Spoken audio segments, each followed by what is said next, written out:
104年电视音效专业人才进修课程的这个开训典礼啊，像是在电视产业呢，这个硬体的技术呢不断的在增进，那么软体呢，也就是人才的部分呢，当然也要跟上脚步。金钟奖刚刚完，这个余波仍然荡漾。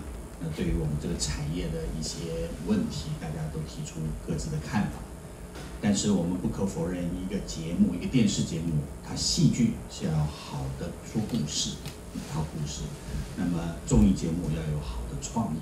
但尽管有说故事的一套剧本或能力，以及有创意还不足够，你必须要有一组好的制作团队。我想音效是在这里面，我想影视，今天在前面几位老师都是专家，影视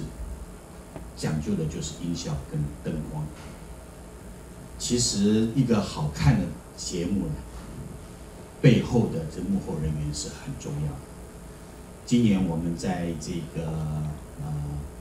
补助案上面来讲，我们今年就强调的是一定要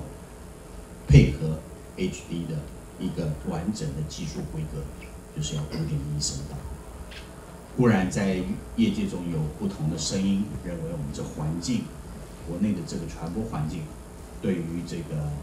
5.1声道并不是那么健全。但是我们觉得，对于一个产业的发展，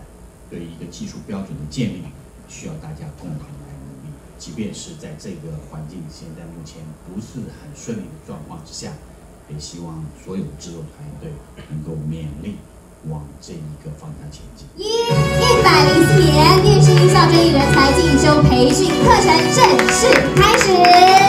请大家给自己还有所有的